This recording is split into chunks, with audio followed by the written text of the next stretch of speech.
ano ba yung nakikita niyo magiging impact nitong April 14 na hearing? Kasi expected, haharap nga si Ramil Madriaga. Haharap yung NBI, haharap yung ombudsman. Di ba? Tapos yung mga pinasabi ng dokumento, I think pati rin sa mga kumpanya na may kaugnayan sa Vice President. No? Pag lahat yan naglabasan, ano pa lang yan ha? Unang bugso pa lang yan sa April 14. Meron pa, if I'm not mistaken, 2 other impeachment hearings. 22 at 29. Yeah. Correct. Ayan. So, ano ba yung magiging epekto niyan? Especially, no? Ibabangga ko ito dito sa isang survey na lumabas na 53% ng mga respondents daw hindi pabor sa impeachment, pero 46% wala raw sapat na kaalaman tungkol dun sa mga ebidensya laban sa Vice Presidente. Dito pag-uusapan na natin ebidensya. Si Justice Edward muna. Mukhang aside dong sa testimony ni Madriaga, tingin ko isi-set nila yung template para dun sa main blow.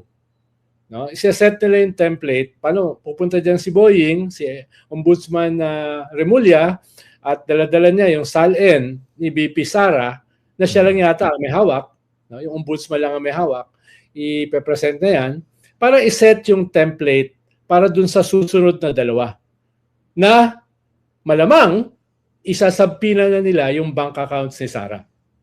Malamang ay pabubuksan na nila sa AMLA sa mga bangko yung laman ng mga bank accounts. Dahil ito na yung SALN para saan pa yung pag-present ng SALN kung hindi yan ibubunggo dun sa kanya mga bank accounts. Kaya exciting itong Tuesday, pero tingin ko yung mga susunod na hearings ay mas exciting.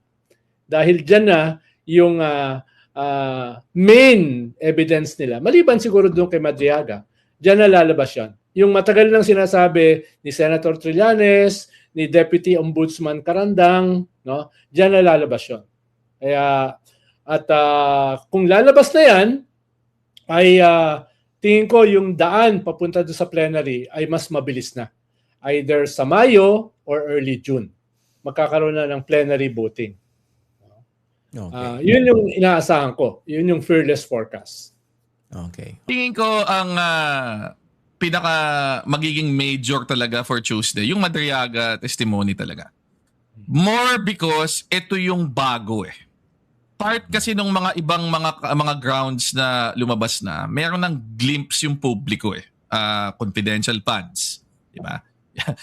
yung mga Mary Grace Piatos, di ba? Yung sa COA, yung sa DepEd. Nagkaroon na ng ng Quadcom, nagkaroon na ng investigasyon yung good governance, etc. So, kahit na hindi natin alam yung buo na detalye doon, meron nang nag-glimpse yung publiko na basic idea kung ano ang ano yung patutunguhan ng ebidensyang yan. Although, baka ibang usapan pa pag yung actual na mga detalye ay talagang mailahad doon. Pero yung kay Ramil Madriaga kasi, yan yung bago And ang isang malaking tingin ko significance ng Madriaga testimony, kine-claim niya personal interactions kay VP Sara Duterte. Kine-claim niya knowledge of transactions na directly involved si VP Sara Duterte, tumanggap ng pera, nanggaling ang pera na yan sa mga illegal activities and so on. So, yung magiging dating ng testimonyang yon, yung credibility na may establish doon, kung ano pa yung mga ibang ebidensyang maipipresenta to support o to validate yung iba niyang mga statements. Tingin ko magiging crucial yan for Tuesday.